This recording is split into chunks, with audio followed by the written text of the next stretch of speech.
Good afternoon, everybody.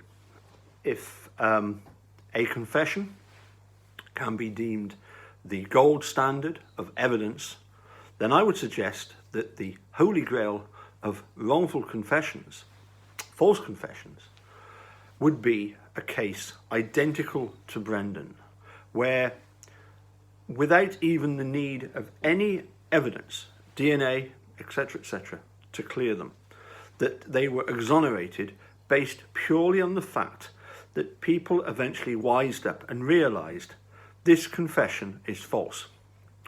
It's obviously not a surprise that in Making a Murderer Series 2, one of the episodes that deals with Judge Duffin's decision was labelled a legal miracle.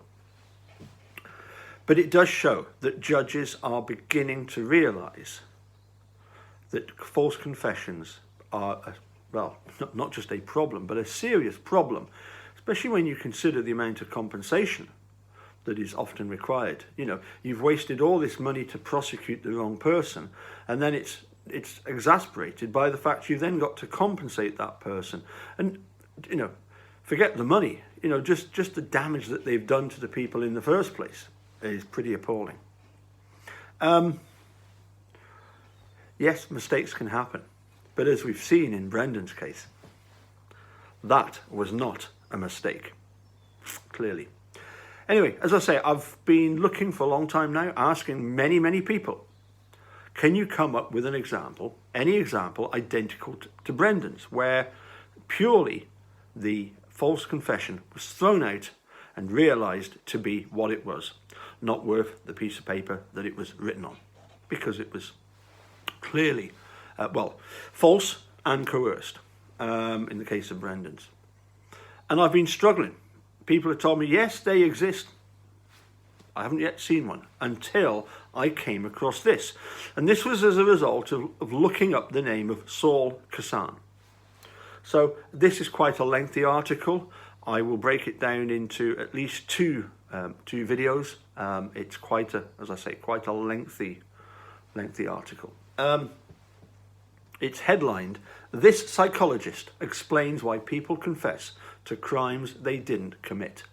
It's by Douglas Starr, and it was published on June the 13th of last year, 2019. So here we go, part one. At 16, Huey Burton confessed to killing his mother. He was still in shock from discovering her body when New York City police began to interrogate him. After hours of being threatened and cajoled, he told the police what they wanted to hear. But he soon recanted, knowing he was innocent and hoping the legal system would clear him. Burton was convicted of second-degree murder in 1999 and received a sentence of 15 years to life. After 20 years in prison, he was released on parole, but he never could shake the stigma of the conviction. Attorneys from several organisations worked for more than a decade to clear him. They produced facts that contradicted the confession and showed evidence of prosecutorial misconduct. But for the Bronx District Attorney's Office, Burton's confession outweighed all other evidence. After all, who would admit to a crime they did not commit? Finally, last summer, Burton's attorneys brought in Saul Kassin, a psychologist at the John Jay College of Criminal Justice in New York City, who is one of the world's leading experts on interrogation. He said, "I went in prepared to make a 15-minute presentation, but the attorneys started asking some really good questions," Kassin says. "Before you knew it, we had a discussion that lasted almost 2.5 hours. Kassin explained that false confessions are not rare.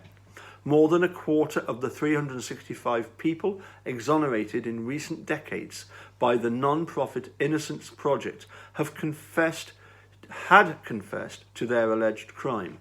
Drawing on more than 30 years of research, Saul Kassin told the legal team how standard interrogation techniques combine psychological pressures and escape hatches that can easily cause an innocent person to confess. He explained how young people are particularly vulnerable to confessing, especially when stressed, tired, or traumatized, as Burton was.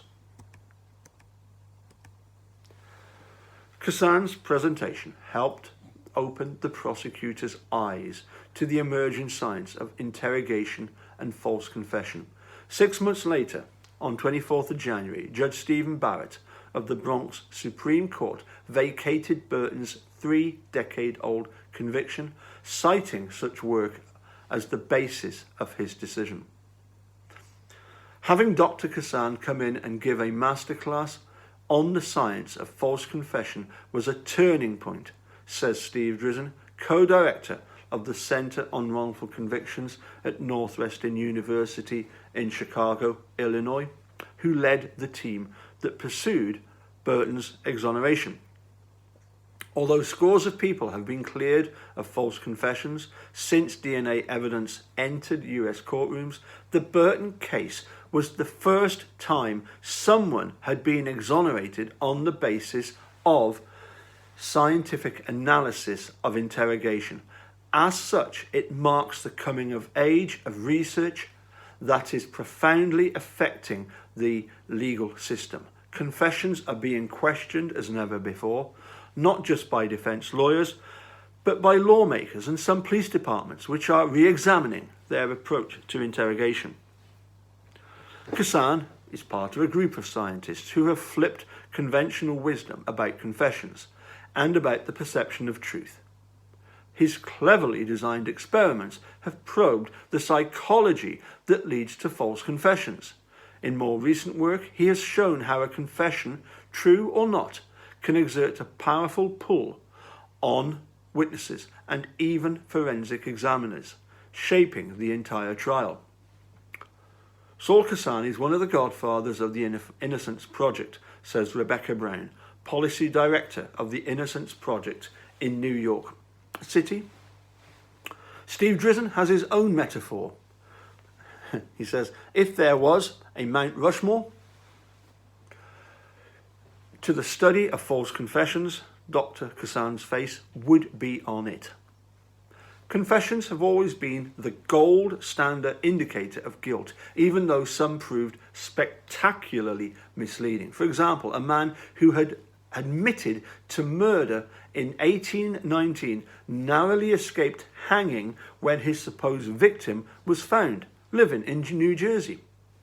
The first scientific red flag came from Hugo Munsterberg, a renowned Harvard University psychologist who, in 1908, warned about untrue confessions under the spell of overpowering influences.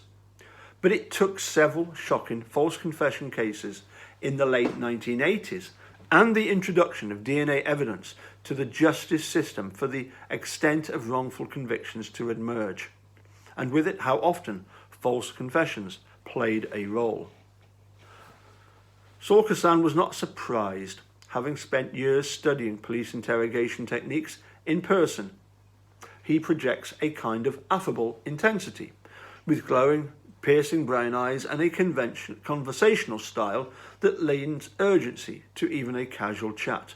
Raised in a working-class neighborhood of New York City, he got his bachelor's degree at Brooklyn College in New York and his PhD at the University of Connecticut, both in psychology. As a postdoc at the University of Kansas in Lawrence, he studied how juries make decisions and was struck by the power of a confession to practically guarantee a guilty verdict. He also began to wonder how often those confessions were genuine after he learned about the Reed technique, the near universal method taught to police. Its training manual, now in its 5th edition, was first published in 1962 by John Reed, a former Chicago detective and lie detector expert, and Northwestern University law professor Fred Inbow. I was horrified, Kassin says. It was just like Milgram's obedience studies, but worse. Now, we've talked about Milgram. Stanley Milgram, a psychologist at Yale University and one of Kassin's heroes, had conducted studies in the 1960s in which subjects were encouraged to give electric shocks to other subjects who were not learning their lessons quickly enough. The volunteers, who didn't know the shocks they gave were fake, were disturbingly willing to inflict pain when someone in authority told them to do so. A Reid interrogation looks different at first. It starts with a behavioural assessment in which the officer asks questions, some irrelevant and some provocative, while watching for signs of deception, such as looking away, slouching, or crossing the arms. If the suspect is thought to be lying, the investigator moves on to phase 2, the formal interrogation.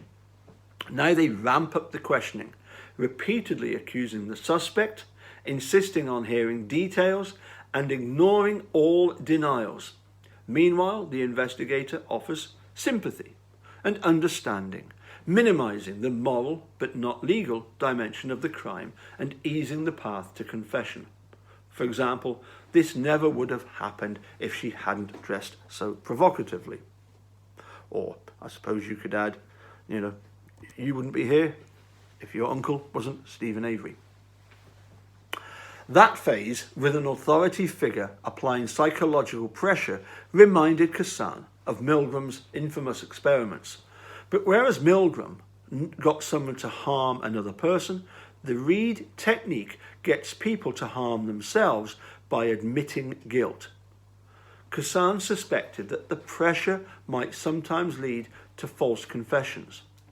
To find out, he decided in the early 1990s to model the Reid technique in the lab with student volunteers in what Kassin called the computer crash paradigm. He had studies take rapid-fire dictation on computers. He warned them that the system had a glitch and that hitting the Alt key would trigger a crash. That part was a lie. The computers were programmed to crash regardless of which keys they hit. The experimenter then accused the students of hitting the Alt key. At first, none confessed. Then, Kassin added variables based on what he and other researchers had learned about actual police interrogation tactics. Sometimes, for example, police falsely tell a suspect they have a witness to the crime, causing a suspect to doubt their own version of events. Under US law, police are permitted to lie. In one of the most striking experiments, Marty Tancliffe, a Long Island teenager, came to breakfast one morning in 1988 to find his parents stabbed on the kitchen floor, his mother dying and his father in a coma.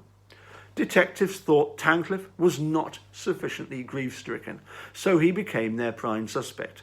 After hours of getting nowhere, a detective said he had called Tancliffe's father at the hospital and that the injured man said that his son had committed the crime. In truth, his father had died without regaining consciousness. Shocked beyond reason, Tancliffe confessed. He spent 19 years in prison before a growing body of evidence set him free. Kassin, Saul, could never simulate that kind of trauma in the lab, but he could set up a variation of the computer crash experiment in which another person claimed to have seen the student hit the wrong key. Those students confessed at more than double the rate of students paired with witnesses who said they hadn't seen anything.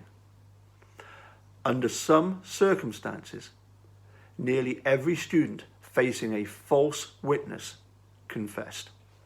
We'll hold it there and carry on with the next bit. I was delighted, and I think I've made it clear that I have actually received a couple of emails from Saul Kassin, and so we will continue to dig into false confessions, what makes them happen, and also interestingly,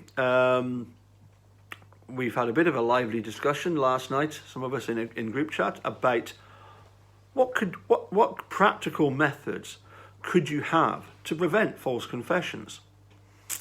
One of the ones that we saw, I'll save it for next time. I'll dig it out and find one or two of the suggestions that have come forward. My suggestion would be, why not get sensible judges who can actually see a little bit of common sense? But that might be asking too much. Catch you soon. Bye for now.